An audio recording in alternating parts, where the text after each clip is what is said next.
Hey everybody, this is D Hunter, bringing another action figure review. Today, we're going to look at McFarlane's DC Direct, the new Batman Adventures, Legends of the Dark Knight 3-pack. This has Batman, Carrie Kelley Robin, and the Mutant Leader. This is a Best Buy exclusive, and this is a re-release of a 3-pack that DC Direct made about 10 years ago. So let's take a look at the packaging. As you can see, this is part of the Gold Label collection. A Gold Label figure is simply a retailer exclusive. Whether it be Target or Walmart, this particular Gold Label is a Best Buy exclusive. Batman, Mutant Leader, and Robin, the new Batman Adventures, Legends of the Dark Knight 3-pack. Here they are in their package. Looks like we have extra hands, display stand, an animation cell, that sort of stuff. One side of the package, you can see the three of them from the cartoon. Other side, Batman, Mutant Leader, Robin. And at the back, here they are from the show. There's the barcode, if that happens to help anybody. So with no further ado, let's open them up. And of course, I did get 2 of these packs, one of which to open and enjoy, the other one to keep unopened in my complete Batman-related unopened action figure collection. And here's this re-release, next to the original version from about 10 years ago. Alright, now that these figures out of the package, here they are with all their accessories laid out. They come with a bunch of hands, some animation cell replicas, display stands. The only true accessory between all 3 of these figures is Carrie Kelley's slingshot. In this video, we're going to take a look at each of the figures individually. We'll check out their accessories, height, and articulation. These are figures based off the new Batman Adventures, an episode called Legends of the Dark Knight, and they were sort of retelling the story of the Dark Knight Returns. It's very stylized. The Dark Knight Returns itself is very stylized, and these are even more stylized. Batman himself looks absolutely ridiculous. So, speaking of, let's start off with the man, Batman, and check him out first. Before taking a look at Batman, let's check out some of these miscellaneous accessories. We have 2 display stands, which is odd because this is a 3-pack. You would think there would be 3 display stands. I'm assuming Batman, who has these giant, thick legs, is the one that doesn't need the stand. I put the stand together. Came in 3 separate pieces. This one stays together. This one does not. Put the top part on, and it just slides right down. What a fail. And then we have these animation cell reproductions. Here's one that came with Robin, the new Batman Adventures, Carrie Kelley Robin, in the junkyard. On the back, there's a little area you can sort of punch out, display like a picture frame. Episode, Legends of the Dark Knight, Season 2, Episode 6, which is really weird because the new Batman Adventures is Season 4 Batman the Animated Series. Not sure where they get these numbers from. And then we have Batman fighting the Mutant Leader. It's in the same junkyard scene. Once again, Legends of the Dark Knight, same kind of display. And finally, the Mutant Leaders. Same thing, from the same scene. So, now on to Batman. And I don't know about you guys, but I don't care at all about these accessories. These display stands suck, and these animation cell reproductions suck. So here's Batman. He has a total of 4 hands. This is from The Dark Knight Returns, but translated into sort of the new Batman Adventures animated style. And frankly, he looks ridiculous. You ever seen the little toy and comic of Little Gotham? That is what this guy looks like to me. I love The Dark Knight Returns. I love the art. I love how stylized it is. But I think this guy just looks dumb. I mean, look at him, the proportions are so out of whack. Still very happy to add to the collection. That episode was fantastic, and it's cool they're doing an action figure set. But this Batman does not look good. If anyone disagrees with me, I'd love to hear why or how you can possibly think this Batman looks good. He does not. So let's take a closer look. He's got that super square jaw, very exaggerated, and I get this is based off children telling a story similar to Dark Knight Returns, and part of the point is it's supposed to be exaggerated. Kind of short ears, very exaggerated to say the least. Giant bat symbol on the chest, utility belt looks decent, although there's really no middle to it, it's just pouches all around. Single jointed elbow, single jointed knee, and they did a terrible job on the legs. I mean, look at this. There's a giant gap there. And if you completely straighten them out, then they're like facing forward. They did a horrible job on the knees there. Cape is done in sort of a darker blue. We have the light gray on the outfit. I mean, it's interesting, but weird to say the least. And a closer look at his face and head sculpt. You can see the paint is very glossy, light shining off it. That's one thing McFarlane, I think, made an error on these figures, making the paint way glossier than it was before.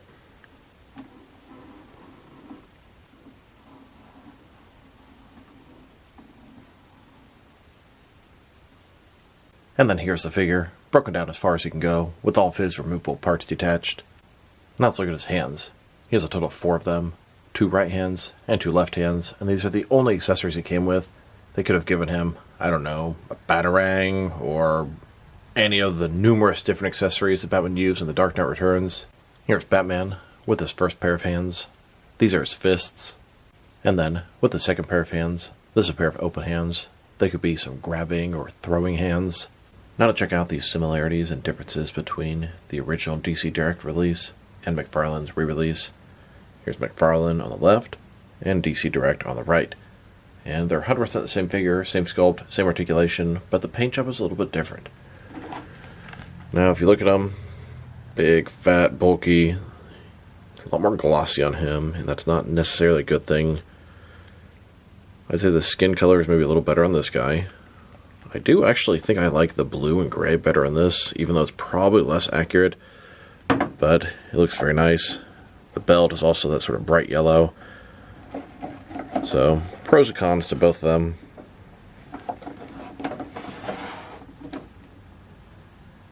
Now that we've taken a pretty good look at the figure and his accessories, let's check out his height. From bottom to the top of his head, standing about 6.2 inches tall, which can translate to just under 16 centimeters. If you go at the top of the ears, about 6.4 inches tall. And for his articulation, starting with his head, of course, you're going to rotate like so. Can also go up and down. The head and neck is one piece, and it makes sense the way they designed it. Shoulders, ball joint goes out less than 90 degrees. Up, down, around, goes up about this high till the cape stops it. He's got single jointed elbow. This is about as far as it goes extended. It goes in like that with rotation. His wrist can rotate and hinged. Torso is one solid piece. Waist swivel. Legs, they go out complete as splits, kind of ugly like that. They go forward that much, back not too much. Single jointed knee, they go back that far, and the ankle has sort of a boot cut. Here's this DC Direct Dark Knight Returns Batman, next to several other DC Direct Dark Knight Returns Batman figures, but these are all based off the comics, not the cartoon. And here he is, next to McFarlane's Dark Knight Returns Batman figures, then next to several Mezco Dark Knight Returns Batman figures, and now with Mafex's offerings on the subject, and here, next to Mattel's DC Multiverse versions. Now to take a look at the Carrie Kelley Robin. Honestly, she's a lot less stylized than Batman. She looks a lot more like sort of a normal person, and like her comic counterpart.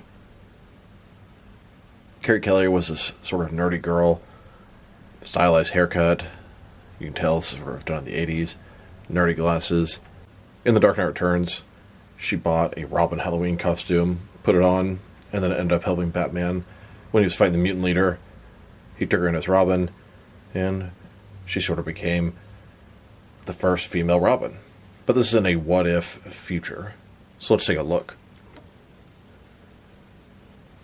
Starting with her head, she has that signature orange hair and that sort of sideways haircut. Very stylized, very 80s. Big, giant, nerdy glasses, smiling face. She looks good. She looks like she's from the cartoon, and it's very similar to the comic. Old school Dick Grayson Robin costume, short shorts, the elf type look. Got the elf shoes, single jointed knees, single jointed elbow, plastic cape. Not bad. And a closer look at her face and head sculpt. A lot of straight lines. Looks like a combination of Batman the Animated Series and The Dark Knight Returns. and I actually think it looks pretty good.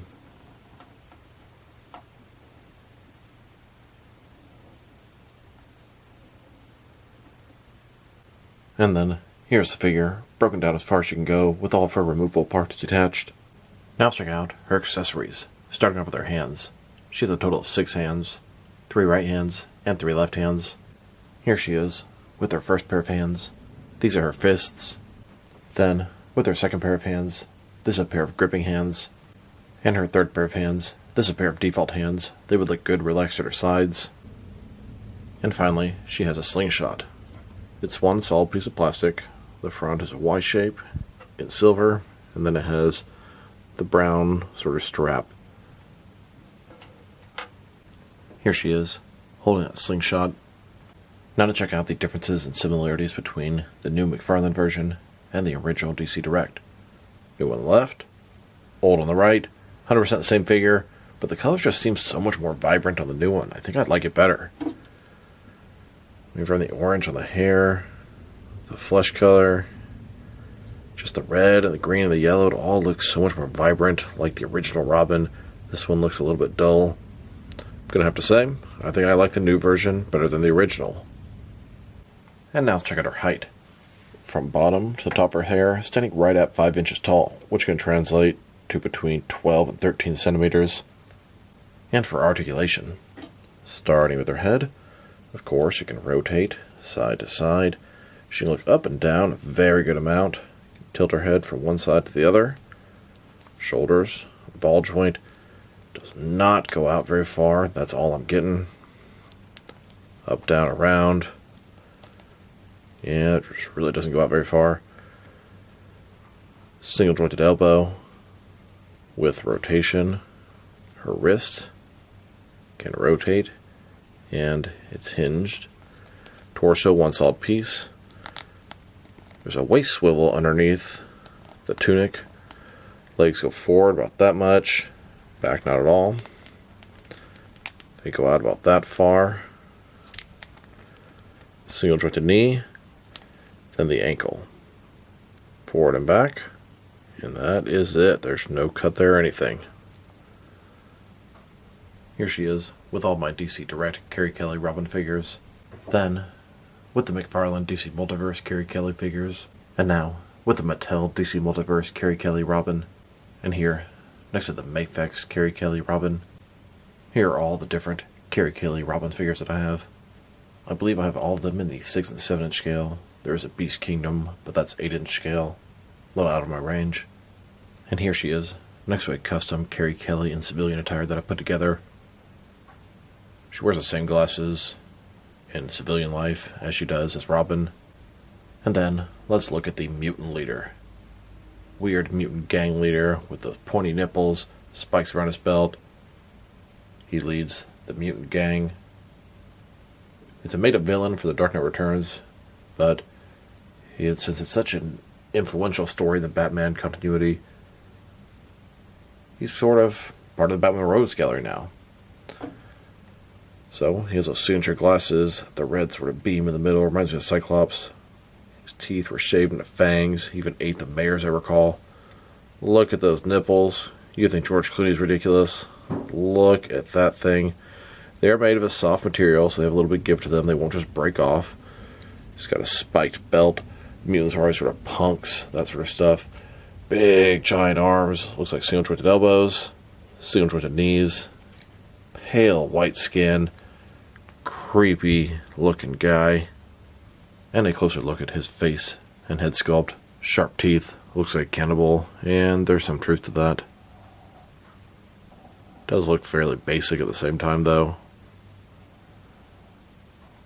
And here's the figure, broken down as far as he can go. Let's check out his hands. He has 4 of them, 2 right, 2 left. Here's his first pair of hands. These are his fists. And then his other pair of hands. These are some open hands. Look like some grabbing, choking, or throwing hands. And to check out the differences between McFarlane's new version and the original DC Direct version. And the most notable difference is going to be the skin tone. The new McFarlane one has like a totally white, pale skin tone. This one, it has sort of a blue tint to it. Their faces are the same.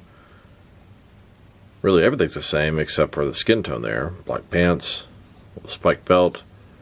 Notice the fingernails are not painted on the new one, but they are on the old one.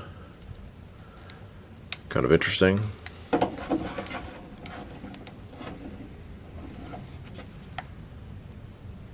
And for his height, from bottom to the top of his head, standing right at 7 inches tall, which would translate to just under 18 centimeters. And his articulation. Starting with the head, really can just rotate around. He doesn't do anything else. Simple old school rotation. Shoulders, ball joint goes about this far. Up, down, around. Big, bulky arms. Single jointed elbow. Goes in less than 90 degrees with rotation. His wrists can rotate, and they're hinged. Torso has a ball joint. Rotate around, forward and back. There's a waist swivel below that. Legs, complete as the splits. They go forward, about that much. Back not at all. Single jointed knee. And his ankle. Forward and back. And that is it. Here are my DC Direct Mutant Leaders. And here he is, next to my Mezco Mutant Leaders. Both the regular and the battle damage muddied from the junkyard. And here he is, next to the Mattel DC Multiverse Mutant Leader. And let's not forget McFarlane's 3-inch Paint Puncher version.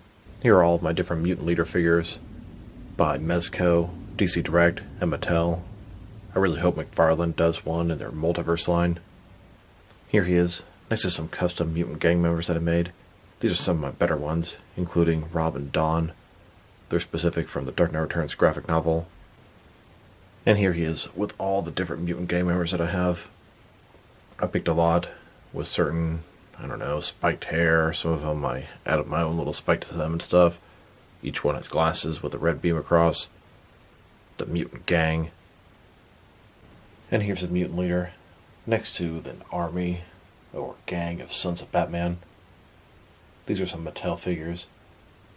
Once the mutant leader got beaten, a lot of the mutants turned into Sons of Batman and supported Batman instead of the mutant leader. Switched sides pretty quickly. It's pretty cool to have a little gang of people that support Batman. Moving through the streets of Gotham, fighting crime. Maybe doing a little bit too violent for him, not following all of his rules. Here's a look at Batman, Robin, and the Mutant Leader in the Batcave in front of the Bat Tank. Doesn't get much more Dark Knight Returns than this. And here's this Mafex Dark Knight Returns Batman taking its rightful place on my Dark Knight Returns shelf. You can see all the different versions of the Dark Knight Returns Batman and some Robins.